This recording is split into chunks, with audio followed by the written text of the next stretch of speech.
അദ്ദേഹത്തെ സംബന്ധിച്ചിടത്തോളം കഴിഞ്ഞ ഒരു 6-7 മാസം കൊണ്ട് ഒരിക്കലും ഒരു ഗവൺമെൻറ്റിനെ കൊണ്ടുപോകാൻ കഴിയാത്ത ഒരു വ്യക്തിയായിട്ട് അദ്ദേഹം ചിത്രീകരിക്കപ്പെട്ടുകൊണ്ടിരിക്കുന്നു. അദ്ദേഹത്തിൻ്റെ ഇന്നഫിഷ്യൻസി പുറത്തു വന്നുകൊണ്ടിരിക്കുന്നു. ഡിപ്പാർട്ട്മെൻറ്റുകളെ അദ്ദേഹത്തിന് ഏകോപിപ്പിച്ചുകൊണ്ട് പോകാൻ കഴിയുന്നില്ല. സെക്രട്ടേറിയറ്റിലെ ഉന്നതതലത്തിലുള്ള IASകാരെ IPSകാരെ കൂട്ടിക്കൊണ്ടു പോകാൻ കഴിയുന്നില്ല. ഇതൊക്കെ വലിയ ഒരു ഭരണപരാജയത്തിലേക്ക് കാര്യങ്ങൾ മുന്നോട്ട് കൊണ്ടുപോകുന്നു. ഇത് മനസ്സിലാക്കിക്കൊണ്ടാകാം ഒരു പക്ഷേ CPM അവരുടെ പാർട്ടി കമ്മിറ്റി ഈ ഒരു തീരുമാനത്തിലേക്ക് വന്നിരിക്കുന്നത്.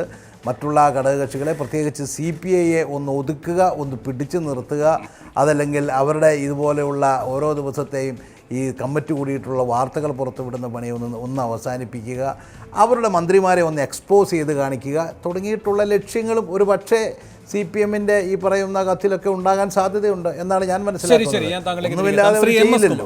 ശ്രീ MS കുമാർ, ഇവിടെ പാർട്ടി സെക്രട്ടറി ഒരു പ്രവർത്തന പദ്ധതി അവരെന്താണോ ഇതുവരെ പുലർത്തി വന്നത് അതേ രൂപത്തിൽ തന്നെ പുലർത്താൻ പോകുന്നു എന്ന് പറയുന്നു.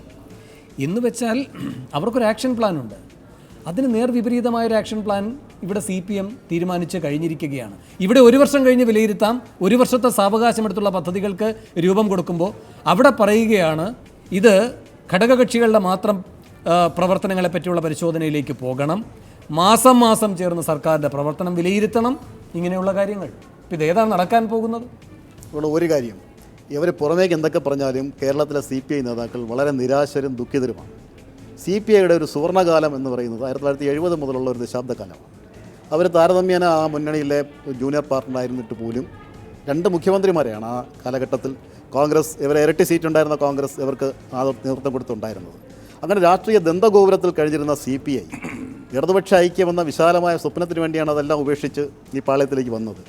വന്ന അന്ന് മുതൽ ഇവർ CPMൻ്റെ ആട്ടും തുപ്പും സഹിക്കുകയാണ്, അവർ സമ്മതിച്ചാലും ഇല്ലെങ്കിലും. ഇന്നിപ്പോൾ ഏറ്റവും കൂടുതൽ ഒരു ദീർഘദൃഷ്ടിയോടെ നമ്മളൊരു കാര്യം കാണണം. പുതിയ ബന്ധങ്ങൾ CPM ആഗ്രഹിക്കുന്നു. അതിൻ്റെ ഒരു സൂചന ഞാൻ ഇന്ന് പഞ്ചായത്ത് തിരഞ്ഞെടുപ്പിൽ ഒരു ഫലം വന്നിട്ടുണ്ട്. പാലാ മണ്ഡലത്തിനടുത്ത് മൂഞ്ഞോലിയോ എന്ന് പറഞ്ഞൊരു വാർഡിൽ, അവിടെ ഇടതുപക്ഷ സ്വതന്ത്രൻ ജയിച്ച വാർഡാണ്. ഇപ്പോൾ അവിടെ ജയിച്ചത് കേരള കോൺഗ്രസ്സാണ്. കേരള കോൺഗ്രസ്, UDF, LDF എല്ലാം മാറി മാറി മത്സരിച്ചിട്ട് KM മാണിയുടെ സ്ഥാനാർത്ഥി ജയിച്ചു. അവിടെ LDF സ്ഥാനാർത്ഥിക്ക് കിട്ടിയ വോട്ട് എത്ര എന്ന് പറയുന്നത് 41. അതിൻ്റെ അർത്ഥം ഒരു കണ്ണ് കേരള കോൺഗ്രസ് മാണി ഗ്രൂപ്പിലേക്കും ഒരു കണ്ണ് മുസ്ലിം ലീഗിലേക്കും CPM വച്ചിട്ടുണ്ട്. ഇപ്പം നാളെ അത് സാധ്യമാകുമെന്നൊന്നും ഞാൻ പറയുന്നില്ല. CPM വേണമെങ്കിൽ പൊയ്ക്കോട്ടെ എന്നൊരു സമീപനം അതിലെ ചില നേതാക്കളെങ്കിലും വച്ചു പുലർത്തുന്നുണ്ടെന്നുള്ളത് സത്യമാണ്. അപ്പോൾ സത്യൻ മൊകേരി അടക്കമുള്ള നേതാക്കൾ ഇപ്പോഴത് അംഗീകരിക്കുമെന്ന് എനിക്കറിയില്ല. പക്ഷേ ആ ആശങ്ക അവരിൽ ഉണ്ടെന്നാണ് ഞാൻ മനസ്സിലാക്കുന്നത്. ഇവരുടെ ഈ അസ്വാരസ്യം ഇതൊരു ബോധപൂർവ്വം ഉണ്ടാക്കിയെടുക്കുന്നതാണ്. അല്ലെങ്കിൽ ഒരു കാര്യമില്ല, AK ബാലനെ പോലെ വളരെ സീനിയറായ ഒരു മന്ത്രി ഇവർക്ക് മാർക്കിടാനിരിക്കും. എങ്ങനെയെങ്കിലും പോട്ടെ, അല്ലെങ്കിൽ പിണങ്ങട്ടെ, ഒരടി വെച്ച് പിരിയട്ടെ എന്നുള്ള ഒരു സൂചനയും അതിന് കൊള്ളാവുന്നവരെ നിയോഗിച്ചിട്ടുണ്ടെന്നാണ് ഈ MM മണിയൊക്കെ പറയുന്നത്. ശ്രീ MM മണിയുടെ വിമർശനത്തെ നിങ്ങൾ എഡിറ്റോറിയൽ എഴുതിയാണ് പ്രതിരോധിച്ചത്. AK ബാല കാര്യത്തിൽ നിങ്ങളിത് തുറന്ന് പറയുകയും ചെയ്യുകയാണ്. ശ്രീ കാനം പറയുന്നതാണ് നിങ്ങളെ സംബന്ധിച്ചും ആപ്തവാക്യമെങ്കിൽ ശ്രീ രാജു ഇന്ന് ഞങ്ങളോട് ഇങ്ങനെ പ്രതികരിച്ചുകൂടാ. കാരണം ശ്രീ കാനത്തോട് ഞങ്ങളുടെ റിപ്പോർട്ടർ അങ്ങ് നേരത്തെ തന്നെ സൂചിപ്പിച്ച ശ്രീജിത്ത് അടക്കമുള്ളവർ ചോദിക്കുന്നുണ്ട് ഈ AK ബാലൻ്റെ ഈ പരാമർശത്തോടുള്ള മറുപടി എന്താണ്. അപ്പോൾ കാനം നല്ല പക്വതയോടെ പറയുകയാണ് അത് അവിടെയല്ല മറുപടി കൊടുക്കേണ്ടത്, അത് ആ രൂപത്തിൽ അതുമായി ബന്ധപ്പെട്ട വേദികളിലാണ് മറുപടി പറയേണ്ടത്, അല്ലെങ്കിൽ അത് ചെയ്ത ആളുടെ അതേ തെറ്റ് തന്നെ ഞങ്ങളും ആവർത്തിക്കുന്നതിന് തുല്യമായിരിക്കുമെന്ന് രാജു പരസ്യമായി പറയുകയാണ്. അപ്പോൾ നിങ്ങൾക്ക് മുറിവേൽക്കുന്നുണ്ട്, നിവൃത്തി കെടുമ്പോൾ നിങ്ങൾ പറയുന്നുമുണ്ട്. കാനത്തിന് ഇനിയും സാവകാശം എടുക്കാം, കാരണം കാനത്തെ പറ്റിയല്ല ഈ ആക്ഷേപം മുഴുവൻ. പക്ഷേ രാജുവിന് അങ്ങനെയല്ല. അപ്പം നിങ്ങൾ സംരക്ഷിക്കുന്നുമില്ല, നാടുനീളെ പഴിയും കേൾക്കുന്നു, പിന്നെ അച്ചടക്കത്തോടെ വേണം ഇതിനുള്ള പരിഹാരം കാണേണ്ടത് എന്ന് പറയുന്ന പാർട്ടി തീരുമാനത്തെ ഘടകകക്ഷി മന്ത്രിമാർ തന്നെ സഹിക്കാൻ, നിങ്ങളുടെ പാർട്ടിയുടെ മന്ത്രിമാർക്ക് തന്നെ സഹിക്കാൻ കഴിയാതെ സ്വയം തന്നെ പറയേണ്ട ഗതിയും വരുന്നുണ്ട്. ഞാൻ പറയുന്നത് സാവകാശം കേട്ട് കഴിഞ്ഞാൽ വേണുവിൻ്റെ നിലപാടിൽ മാറ്റം വരും. വേണുവിൻ്റെ നിലവിലുള്ള നിലപാടിൽ മാറ്റം വരേണ്ടി വരും. LDF മന്ത്രിമാരുടെ വകുപ്പുകളെക്കുറിച്ച് പരിശോധിക്കണമെന്ന് പറഞ്ഞു കഴിഞ്ഞാൽ CPIയുടെ വകുപ്പുകളെക്കുറിച്ച് മാത്രമല്ല പരിശോധന, CPMൻ്റെ ഉൾപ്പെടെയുള്ള എല്ലാ മന്ത്രിമാരുടെയും വകുപ്പുകളെക്കുറിച്ച് പരിശോധിക്കുകയും അതിനകത്തുള്ള എഫക്റ്റീവായി മുന്നോട്ട് കൊണ്ടുപോകുന്നതിനുള്ള നിർദ്ദേശങ്ങൾ കൊടുക്കാൻ കഴിയും. അതിനെ നിങ്ങൾ ദുർവ്യാഖ്യാനിക്കരുത്. ഒന്ന്. രണ്ടാമത് കാലം പറഞ്ഞത് വളരെ ശരിയാണത്. രാജു ഇപ്പം എന്താ പറഞ്ഞത്? രാജു പറഞ്ഞാൽ മുഖ്യമന്ത്രിയാണ് വിലയിരുത്തേണ്ടത്. ഒരു മന്ത്രിനെ കുറിച്ച് പറഞ്ഞു കഴിഞ്ഞാൽ മന്ത്രിമാർ പരസ്പരം വ്യക്തിപരമായി പറ്റുന്നൊരു പിഴവൊന്നും അല്ലല്ലോ സാർ. അതിനൊന്നുമില്ലല്ലോ. രാജു പറഞ്ഞാൽ എന്താ നിങ്ങളുടെ പ്രവർത്തനം രാജു അതിന് മറുപടി പറഞ്ഞിട്ടുണ്ടല്ലോ, അങ്ങനെ മാർക്കിടാൻ തീരുമാനിച്ചിട്ടില്ല പരസ്പരം. അതിനകത്തെ LDF കമ്മിറ്റി കൂടി പരിശോധിക്കും. അത് CPIയുടെ കാര്യം അവിടെയാണ് ശ്രീ വാഴക്കൻ സംസാരിച്ച CPM നേതാവിന്റെ മനസ്സും ഈ AK ബാലന്റെ മനസ്സുമെല്ലാം ഒന്നാകുമ്പോൾ ഇതൊരൊറ്റപ്പെട്ട ശബ്ദമല്ല എന്ന് നിങ്ങൾ തിരിച്ചറിയണമെന്ന് പറയുന്നത്. ഇവിടെ ചെയ്തുകൊണ്ടിരിക്കുന്നത് കുമാർ പറഞ്ഞതായാലും, കുമാർ ഇടതുപക്ഷ പശ്ചാത്തലമുള്ള ഒരാളാണ്. ഒരു ഞാനും SF വിദ്യാർത്ഥി രംഗത്തോ അയാൾ യൂത്ത് രംഗത്തോ എന്ന് പ്രവൃത്തികൾ വാഴക്കനും ഇപ്പം BJPയും കോൺഗ്രസും ഒരേ ശബ്ദത്തിലാണ് സംസാരിക്കുന്നത് LDFനെതിരെ. ഇപ്പോൾ LDF ഗവൺമെൻറ്റിനെതിരായിട്ട് LDFനെതിരായിട്ട് വലിയ ആക്രമണം നടക്കുകയാണ്. അത് മാധ്യമങ്ങളും കൂടി നിൽക്കുകയാണ്, നിങ്ങൾ ഉൾപ്പെടെയുള്ളവർ കൂടെ നിൽക്കുകയാണ്. അല്ല നമുക്ക് ഈ പൊതുകാര്യങ്ങളിലേക്കല്ല പോകുന്നത്. ചോദ്യം ഇതാണ്, നിങ്ങൾ ഒരു വർഷത്തേക്കുള്ള പ്രവർത്തന പദ്ധതി നിങ്ങളുടെ മന്ത്രിമാരുമായി ബന്ധപ്പെട്ട് എടുക്കുന്നു, അതിനുശേഷം അതിൻ്റെ മേൽ വിലയിരുത്തൽ നടത്താമെന്ന തീരുമാനമെടുക്കുന്നു.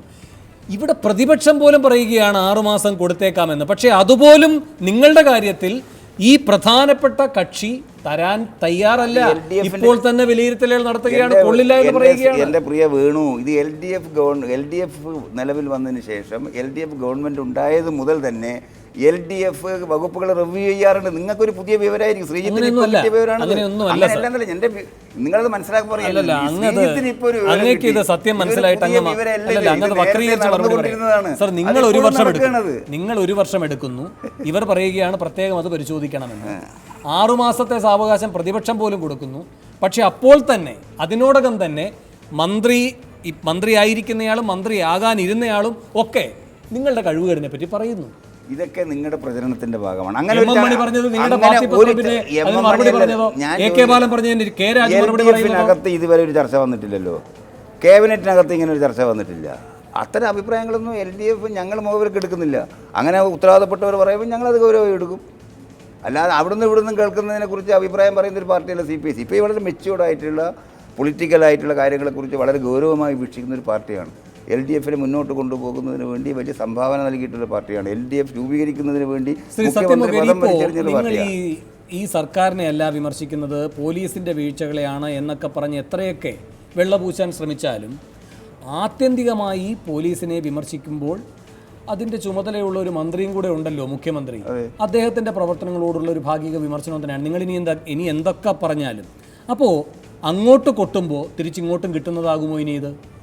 അതൊക്കെ ഞാൻ നേരത്തെ പറഞ്ഞാണ്, നിങ്ങളൊരു വിഷയം ഉണ്ടാക്കിയെടുക്കുകയാണ് ചെയ്യുന്നത്. യഥാർത്ഥത്തിൽ CPI-CPM തമ്മിൽ അങ്ങനെ സീരിയസ് ആയ വിമർശനമുണ്ടേ പോലീസിനെ പറ്റി. നിങ്ങൾ തന്നെ അതിനും കൂടെ നിശ്ചയിക്കരുത്. അത് ഈ ഗവൺമെന്റിനെതിരെയുള്ള വിമർശനമല്ല, അത് ആ വകുപ്പ് കൈകാര്യം ചെയ്യുന്ന മുഖ്യമന്ത്രിയോടുള്ള വിമർശനമല്ല, പോലീസിനെ പറ്റി മാത്രമുള്ള വിമർശനമാണ്. ഇത് സത്യൻ മൊകേരി അടക്കമുള്ള CPI നേതൃത്വത്തിനെടുക്കാം ഈ നിലപാട്. പക്ഷേ അവിടെ വരെ മാത്രമേ മറ്റുള്ളവരും അതിനെ വ്യാഖ്യാനിക്കാവൂ എന്ന് ചോദിക്കട്ടെ. പോലീസിന്റെ വിഷയത്തിൽ CPMന്റെ ആളുകൾ സമരം നടത്തുന്നില്ലേ? DYFIയുടെ എത്ര ആളുകൾ പോലീസ് സ്റ്റേഷന് മുമ്പിൽ പ്രക്ഷോഭം നടത്തുന്നുണ്ട്? എത്ര ആളുകൾ നടത്തുന്നുണ്ട്? CIT സമരം നടത്തുന്നില്ലേ? ഈ മുഖ്യമന്ത്രി സഖാവ് പിണറായി ആണല്ലോ. ട്രാൻസ്പോർട്ടിൻ്റെ വിഷയത്തിൽ CIT സമരം നടത്തിയില്ലേ? DYFI സമരം നടത്തുന്നില്ലേ ഈ ഗവൺമെൻറ്റിൻ്റെ വിഷയത്തിൽ? പല സംഘടനകളും സമരം നടത്തുന്നു CPMൻ്റെ. അങ്ങനെ സമരം നടത്തുമ്പോൾ ആ സമരങ്ങളെല്ലാം സഖാവ് പിണറായിക്കെതിരാണ്, പിണറായി ഗവൺമെൻറ്റിനെതിരാണെന്ന് പറയാൻ പറ്റില്ല. പോലീസിൻ്റെ ചില നടപടികൾക്കെതിരായി മനുഷ്യാവകാശ ലംഘനം വന്നപ്പോൾ CPI ശബ്ദം ഉയർത്തിയിട്ടുണ്ട്.